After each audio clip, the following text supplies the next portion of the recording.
இந்த வீடியோல நாம வந்து பார்க்கக்கூடியது அப்படின்றது DMI பத்தி தான் பார்க்க போறோம், which means directional movement index அப்படின்ற ஒரு இண்டிகேட்டர் பத்தி தான் பார்க்க போறோம். லாஸ்ட் வீடியோல நம்ம வந்து ADX பத்தி டிஸ்கஸ் பண்ணிருந்தோம், ஆவரேஜ் டைரக்ஷனல் இண்டெக்ஸ் பத்தி டிஸ்கஸ் பண்ணிருந்தோம். அதோட பார்ட் 2 வீடியோ, அதாவது அதோட கண்டினியூட்டி தான் இந்த வீடியோ. சோ இந்த வீடியோ தான் ஃபர்ஸ்ட் டைம் பார்க்கறீங்கன்னா ஃபர்ஸ்ட் ADX வீடியோவை பார்த்துட்டு வாங்க, என்ன உங்களுக்கு ஒரு நல்ல அண்டர்ஸ்டாண்டிங் இருக்கும், நல்ல ஒரு புரிதல் கிடைக்கும். ரைட், ஃபர்ஸ்ட் இந்த ADX பத்தி நம்ம பார்த்துடலாம்.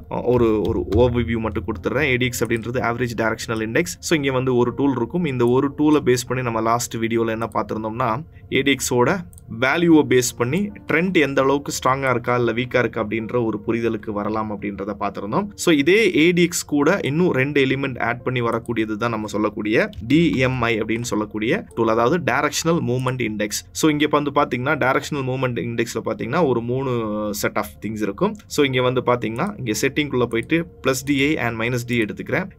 இதுவும் சேம் தான், இதுக்கு ரெண்டுக்கும் எந்த வித்தியாசமும் இல்ல. சோ இங்க வேல்யூ வந்து பாத்தீங்கன்னா DI யோட வேல்யூ வந்து இதெல்லாம் இருக்கு, இங்க 14 இருக்கு, DMI யோட வேல்யூ 14 தான் இருக்கு. இது ரெண்டுமே சிமிலர் தான், இதுல பெருசா எந்த சேஞ்சஸ்மே கிடையாது. சோ இந்த ADX கூட வேற ரெண்டு எலிமெண்ட் ஆட் பண்றதா இந்த DMI அப்படின்றது. இந்த DMI ல இருக்கக்கூடிய ரெண்டு எலிமெண்ட் என்னன்னா positive DA and negative DA. இந்த positive DA negative DA use பண்ணி நம்ம மார்க்கெட் புல்லிஷ் ட்ரெண்ட்ல இருக்கா இல்ல பியரிஷ் ட்ரெண்ட்ல இருக்கா அப்படின்றத நம்ம ஐடென்டிஃபை பண்ணிக்கலாம். அது எப்படின்றத பார்க்கலாம். ஃபர்ஸ்ட் இந்த சார்ட் நமக்கு ஏத்த மாதிரி கொஞ்சம் கிறிஸ்ப் அண்ட் கிளியரா மாத்திக்கலாம். இதுக்காக என்ன பண்ணிக்கிறேன்னா, செட்டிங்ல போயிட்டு ADX வந்து என்ன பண்ணிக்கிறேன்னா, ADX ஓட ஸ்டைல வந்து ஹிஸ்டோகிராமுக்கு மாத்திக்கிறேன். ஓகேவா, கலர் வந்து ரொம்ப நமக்கு இதா இருக்க வேணாம். ஐ கெஸ் இந்த கலர் ஃபைனா இருக்கும்னு நினைக்கிறேன். ரைட், இந்த கலர்ல இருக்கட்டும். ஓகேவா, அண்ட் இது கூடவே +DA வந்து நான் வந்து ஒரு கிரீன் கலர் கொடுத்துக்கிறேன், கொஞ்சம் போல்டா இருக்கணும்.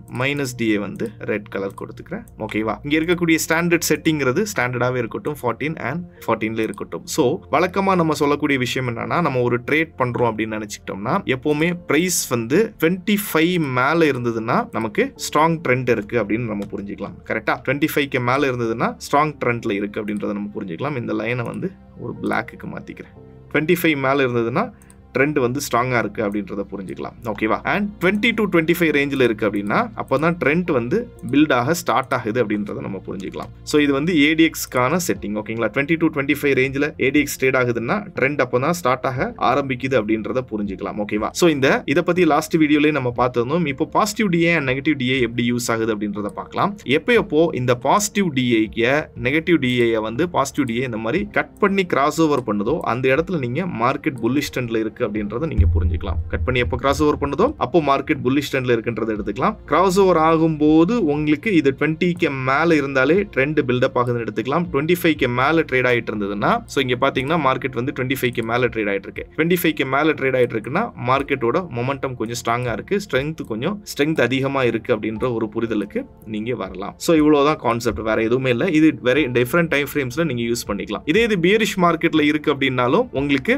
எப்போ இந்த கிராஸ் ஓவர் நடக்குதோ அதுக்கப்புறம் நீங்க அந்த புரிதலுக்கு வரலாம். இப்போ பாத்தீங்கன்னா இந்த பாயிண்ட்ல negative DA positive DA cut பண்ணி மேல வந்திருக்கு. சோ இந்த இடத்துல பியரிஷ் ட்ரெண்ட் ஸ்டார்ட் ஆயிடுச்சு அப்படின்றத புரிஞ்சுக்கலாம். அது மட்டும் இல்ல, இங்க எப்போ உங்களுக்கு 20-25க்கு மேல வர ஆரம்பிக்கிறானோ 20-25 ரேஞ்சில் இருந்ததுன்னா ட்ரெண்ட் அப்பதான் பில்டப் ஆகுதுன்றத புரிஞ்சுக்கலாம். இங்க பாத்தீங்கன்னா 20-25 ரேஞ்சில் இருக்கு, ட்ரெண்ட் அப்பதான் பில்டப் ஆகுதுன்னு புரிஞ்சுக்கலாம். நான் இந்த கிரீன் பார்ஸ் சொல்றேன். அதுக்கப்புறம் உங்களுக்கு ட்ரெண்ட் இன்க்ரீஸ் ஆகும்போது இங்கேயும் உங்களுக்கு பிரைஸோட ஃபிளக்சுவேஷன்ஸ் உங்களுக்கு கிளியரா தெரிஞ்சிருக்கு. இப்போ நான் இருக்கிறது 75 minutes time frame. 75 minutes time ஃப்ரேம்ல பண்ணும்போது நீங்க பொசிஷனல் ட்ரேட் எல்லாம் ரொம்ப பியூட்டிஃபுல்லா பண்ணலாம். சோ அதுக்காக ஒரு எக்ஸாம்பிள் வந்து நம்ம நிஃப்டில பாத்துக்கலாம். ப்ரீவியஸ் டேட்டா எடுத்துப்போம். ப்ரீவியஸ் டேட்டால ஒரு அக்டோபர் 21 போய்க்கிறேன்.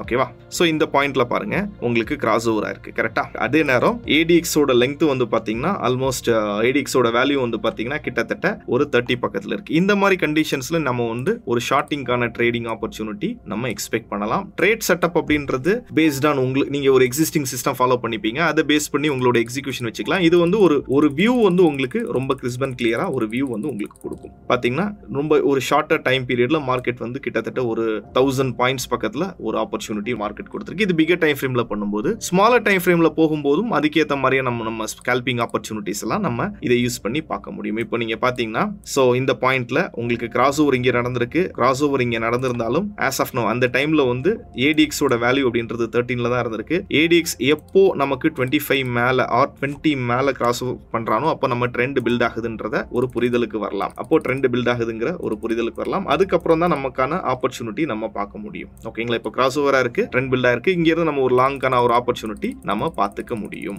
பார்த்துக்கிட்டோம்னா அந்த ட்ரேடோட ப்ராபபிலிட்டிங்கிறது கொஞ்சம் அதிகமா இருக்கும். ஓகேங்களா? சோ இவ்வளவுதான் கான்செப்ட். ஓகேங்களா? இவ்வளவுதான் கான்செப்ட். இப்போ நம்ம எக்ஸிகியூஷனல் ஏரியா அப்படின்றது இந்த பாயிண்ட்ல இருந்தது. கரெக்டா 20k மேல அப்படின்றப்போ எக்ஸிகியூஷனல் ஏரியா அப்படின்றது இந்த பாயிண்ட்ல இருந்தது. இந்த பாயிண்ட்ல சோ ஈஸிலி அங்க இருந்து மார்க்கெட் வந்து ஒரு மொமெண்டம் கொடுத்திருக்கிறது நம்மளால பார்க்க முடியுது.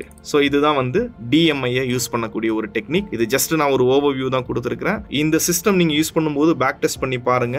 வெறும் DMI மட்டும் யூஸ் பண்ணி நம்ம ட்ரேட் பண்றது அவ்வளவு அட்வைசபிளா இருக்காது. உங்களுக்குன்னு ஒரு ட்ரேட் சிஸ்டம் இருக்கும்ல, உங்களுக்குன்னு ஒரு ட்ரேட் செட்டப் இருக்கும். அந்த ட்ரேட் செட்டப்போட இந்த சிஸ்டமே நீங்க கன்ஜெக்ட் பண்ணிக்கிட்டீங்கன்னா ஒரு நல்ல ப்ராபபிலிட்டி, ஒரு நல்ல அவுட்கம் வந்து நீங்க எடுத்துக்கலாம்.